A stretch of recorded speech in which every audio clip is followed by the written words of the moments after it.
جميعا وأقامه يوم القيامة للمذنبين المتلوثين الخطائين الهالكين شفيعا فصلى الله تعالى عليه وعلى كل من هو محبوب ومرضي لديه صلاة تبقى وتدوم بدوام الملك الحي القيوم ونشهد أن لا إله إلا الله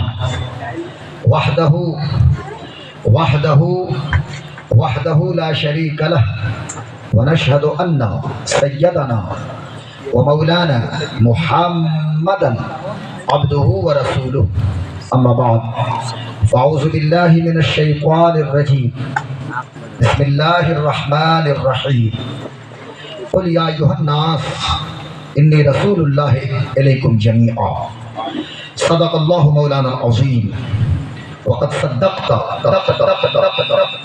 یا مکی یا مدنی یا ہاشمی یا مطلبی یا قرشی یا حجازی ونحن على ذلك لمن الشاہدین والشاکرین والحمد للہ رب العالمین۔ حاضرین محترم و عزیزان ملت، آئیے کچھ عرض کرنے سے قبل میں بہتر اور مناسب سمجھتا ہوں کہ اپنے اور ساری کائنات کے مرکز عقیدت سبز گنبد کے مکین مقدس مصطفیٰ جان رحمت شمع بزم ہدایت شہریار ارم تاجدار حرم نوبہار شفاعت شب اسرا کے دولہا خاتم پیغمبراں شفیع عافیاں باعث تکوین روزگار سرکار ابد قرار جان عالمین سید المرسلین رحمت للعالمین جان کائنات مختار کائنات عالم ما کان و ما یکون حاضر و ناظر پیغمبر آمنہ کے لال حلیمہ کے دل بر حضرت محمد مصطفیٰ احمد مجتبہ صلی اللہ تبارک و تعالی علیہ وسلم کی مقدس بارگاہ میں بابا سے بلند درود شریف پڑھیں۔ اللہم صلی علیہ پورا مکمل آواز ہے، آگے سے پیچھے تک سارے لوگوں کی آواز آنی چاہیے۔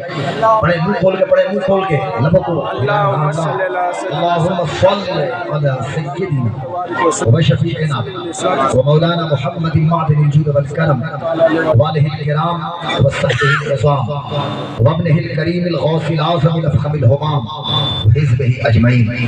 تھوڑا سا بیس کم کر دیجئے، تھوڑا سا جو بھٹ بھٹ کی آواز جو آ رہی ہے یہ نہیں آنی چاہیے بھائی، پتہ نہیں۔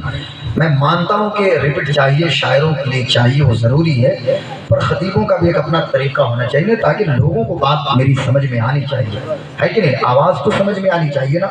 سب سے پہلے تو میں میلاد کمیٹی کے تمام نوجوانوں کو مبارکباد پیش کرتا ہوں کہ آپ حضرات نے 12 ربیع النور شریف کے بعد آج کون سی شب ہے حضرت؟ یہ کون سی شب ہو جائے گی؟ 14ویں ہوگی نا، 15ویں شب ہوگی۔ ہاں، اس لیے کہ آج 14 ربیع النور شریف کو مرید و خلیفہ سلطان الہند عطائے رسول نائب النبی کے پہلے مرید اور خلیفہ اور حضور سلطان الہند کی آنکھوں کے تارا حضور سیدنا سرکار قطب الاقرام خواجہ قطب الدین بختیار کاکی رضی اللہ تبارک و تعالی عنہ کے عرس کی تقریب کو آج کے دن 14 ربیع النور شریف کو سیلیبریٹ کیا گیا، اور اتفاق کی بات ہے کہ 14 ربیع النور کو حضور قطب الاقرام رضی اللہ تبارک و تعالی عنہ کا عرس ہوتا ہے، اور 13 ربیع النور شریف کو حضرت سیدنا سرکار علاء الدین علی احمد صابر کلیری رحمۃ اللہ علیہ کے عرس کی وہ تاریخ ہے۔ تو 15ویں شب میں ہم یہاں بیٹھ کے پیغام مصطفیٰ کانفرنس میں شرکت کی سعادت حاصل کر رہے ہیں۔ اب جس طرح مائک ہے اب اس کو رہنے دیا جائے، اسی طرح کچھ باتیں میں آپ تک پہنچانے کی کوشش کروں گا۔ ماشاءاللہ رات کے 1:05 میں بھی آپ ایسے بیدار ہیں کہ مجھے محسوس ہو رہا ہے کہ رات کے 11 بجے میں خطاب کرنے کے لیے آپ کے بیچ موجود ہوں۔ صدر جلسہ حضرت علامہ قبلہ مولانا نظر الاسلام صاحب قبلہ مصباحی مدث اللہ العالی، شہ نظیر میں موجود ہیں جمالی صاحب قبلہ ہمارے بھائی، نقیب اہل سنت رمضان الہدیٰ صاحب قبلہ، کافی دنوں کے بعد ان سے ملاقات ہوئی ہے اور کوئی تبدیلی نہیں ہے، ماشاءاللہ وہی جلوے ہیں۔ اسٹیج پہ ہمارے سراج الدین اتاری صاحب قبلہ، دیگر موقر معزز علماء کرام موجود ہیں۔ بائی نیم تو میں سب کو نہیں جانتا، پر یہ سب ہمارے سر کے تاج ہیں۔ اور غلام غوث قادری، ان مقدس ائمہ جو ائمہ مساجد ہیں، جو اساتذہ مدارس ہیں، ان مقدس علماء کرام کے قدموں کے ذرات کو میں اپنے دستار کا ترہ بناتا ہوں، تو آپ سمجھ سکتے ہیں کہ ان کی شان کیا ہے، ان کا مقام کیا ہے۔ ایک مسجد کا خطیب و امام، اس کا منصب کتنا بڑا ہے۔ تو نے پوچھی ہے امامت کی حقیقت مجھ سے، حق تجھے میری طرح صاحب اسرار کرے۔ میری آواز پھنسی ہوئی نہیں ہے، یہ 12ویں تقریر ہے، کنٹینیو، بلکہ 12ویں 15ویں تقریر ہو جائے گی، پر آواز میری نہیں پھنسی ہے، آپ کی مائک کی آواز پھنس کے آ رہی ہے۔ تو نے پوچھی ہے امامت کی حقیقت مجھ سے، حق تجھے میری طرح صاحب اسرار کرے۔ ہے وہی تیرے زمانے کا امام برحق، جو تجھے حاضر و موجود سے بیزار کرے، اور موت کے آئینے میں تجھ کو دکھا کر رخ دوست، زندگی اور بھی تیرے لیے دشوار کرے، اور دیکھ کے احساس زیاں تیرا لہو گرما دے، فقر کی سان چڑھا کر تجھے تلوار کرے۔ اور اقبال کہتا ہے کہ فتنہ ملت بیضا ہے امامت اس کی، فتنہ ملت بیضا ہے امامت اس کی، جو مسلمہ کو سلاطین کا پرستار کرے۔ تو ہمارے بیچ جو ائمہ موجود ہیں، ان کی امامت فتنہ ملت بیضا نہیں ہے، بلکہ یہ موت کی آنکھوں میں آنکھ ڈال کے خدمت دین کے فریضے کو انجام دے رہے ہیں۔ ان کے رگوں میں مدرسے کی دال اور روٹی ہے، جو خون بن کر وہی دال گردش کر رہی ہے، اور وہی روٹی گوشت اور پوشت کی شکل میں ان کے جسم میں موجود ہے۔ اور باطل طاقتوں سے آنکھ ملانے کی جرأت رندانہ اگر کہیں سے ملتی ہے، یہ جرأت تو انہیں مدارس کی چٹائی سے یہ جرأت ملتی ہے۔ لوگ کہتے ہیں کہ ان کا کام کیا ہے صاحب، میں کہتا ہوں اور ڈنکے کی چوٹ پہ اور سینہ ٹھوک کے کہتا ہوں کہ انڈال کا لوکل ایشو کیا ہے، نذیر آباد کے یہاں کے لوکل مسائل کیا ہیں، اس کے بارے میں مجھے علم نہیں ہے۔ نواب صدیقی صاحب کو علم ہو یا ہمارے جو بچے ہیں نذیر آباد کے، ان لوگوں کو علم ہو، خبر ہو، لیکن سب سے زیادہ اگر لوکل ایشو کے بارے میں علم ہے تو مسجد کے امام کو علم ہوتا ہے، مسجد کے خطیب کو علم ہوتا ہے، مسجد کے نائب امام کو علم ہوتا ہے۔ میں 1 گھنٹے کے لیے رمضان الہدیٰ بھائی آؤں گا یا پوری رات یہاں رکوں گا، کھانا کھایا، تقریر کیا، نذرانہ لیا، میں چلا گیا۔ یہاں کے لوکل مسائل کو نہ میں ڈسکس کر سکتا ہوں نہ اس کا حل نکال سکتا ہوں، لیکن ایک مسجد کا خطیب، ایک مسجد کا امام جو آپ کے ہر دکھ سکھ میں شریک ہوتا ہے، ایک مسجد کا خطیب و امام جو آپ کے یہ خوشی میں بھی آپ کے شانہ بشانہ ہے، اور جب غموں کے بادل آپ کے سروں پہ مڈلاتے ہیں اس وقت بھی مسجد کا امام آپ کے شانہ بشانہ ہوتا ہے۔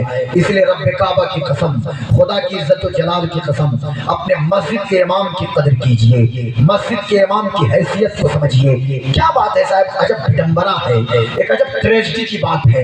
یہ میں روزانہ تقریروں میں کہہ رہا ہوں کہ مسجد ہم بے پناہ خرچ کر دیتے ہیں۔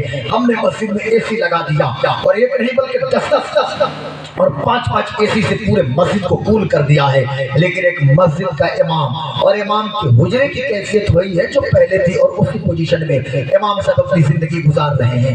امام کی تنخواہ بڑی مختصر ہوتی ہے، اسی تنخواہ میں بچوں کو پڑھانا ہوتا ہے، اسی تنخواہ میں بچوں کا علاج بھی ہوتا ہے، اسی تنخواہ کو بچا کے اگر کوئی دوست احباب قرض مانگ دے تو مسجد کا امام دے دیتا ہے۔ ہماری تنخواہ 1,00,000 2 لاکھ ہو، پھر بھی ہم کسی کو قرض حسنہ دینے کے لیے تیار نہیں ہیں۔ یہ دل اور گردہ اور جگر کے مالک ہمارے امام ہوتے ہیں۔ اب آپ کہیے گا کہ 10,000 اور 15,000 اور 20,000 میں بڑی برکت ہے۔ ایک سیٹھ صاحب سے بہت زیادہ گفتگو کرنے والے، انہوں نے امام صاحب سے کہا کہ حضرت آپ کی تنخواہ تو 15,000 ہے، بہت زیادہ اس میں برکت ہے۔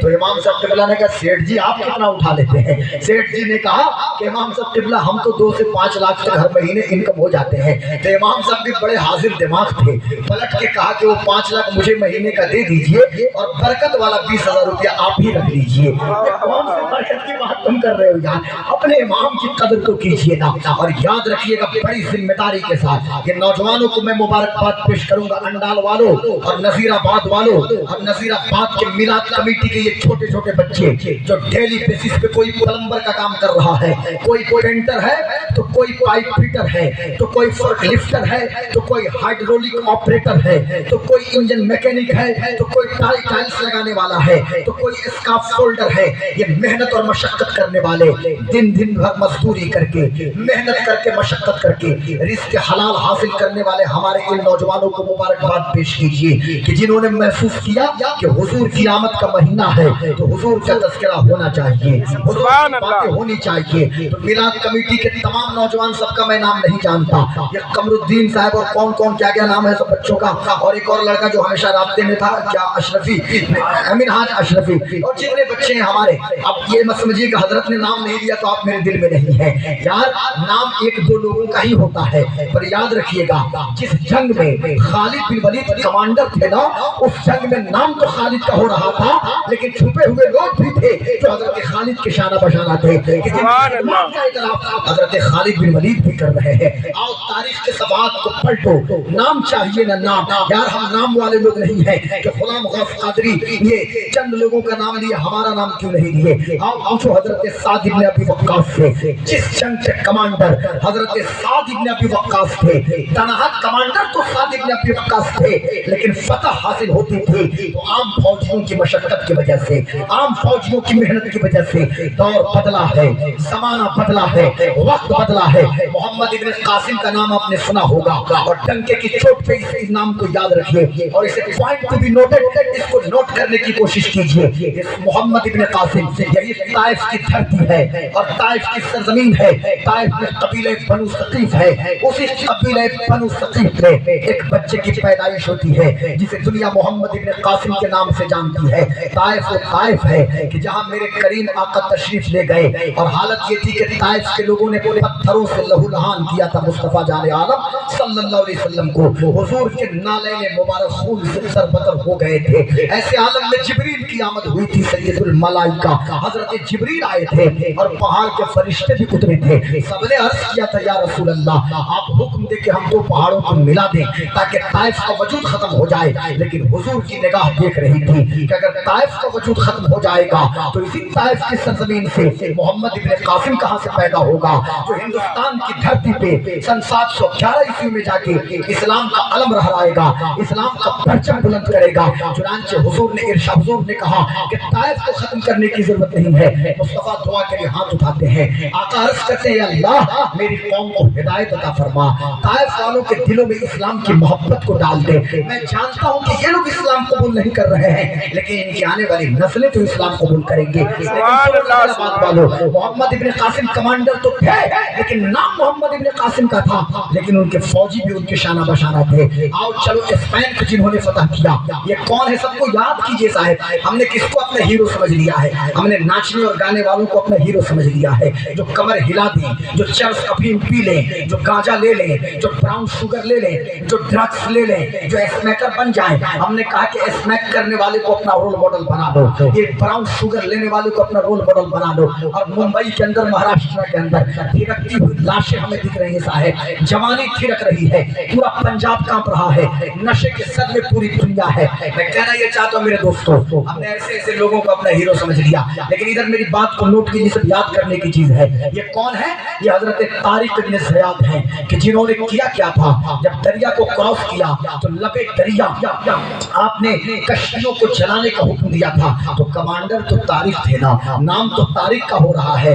لیکن یاد رکھیے گا کشتیوں کو جلایا کن لوگوں نے تھا؟ حضرت طارق کے سپاہیوں نے جلایا تھا۔ اور جب پلٹ کے کسی نے کہا تھا کہ کشتی تو ایک سبب ہے، ہو سکتا ہے کہ ہم میدان جنگ میں شکست کھا لیں تو پلٹ کے ہم کو واپس جانا پڑے، تو حضرت طارق نے کہا یہ زمین اللہ کی ہے، ہم اللہ کے رسول کے غلام ہیں، ہم اللہ کے بندے ہیں، اب ادھر دریا اور سامنے دشمن، اب کرنا یہ ہے دونوں طرف موت ہے، ہمیں یہ کرنا ہے کہ دشمن سے فتح پا کے لا الہ الا اللہ محمد رسول اللہ کا پرچم بلند کر دینا ہے۔ میں کہنا یہ چاہتا ہوں میرے دوستو، نام طارق کا ہے، دور بدلا ہے۔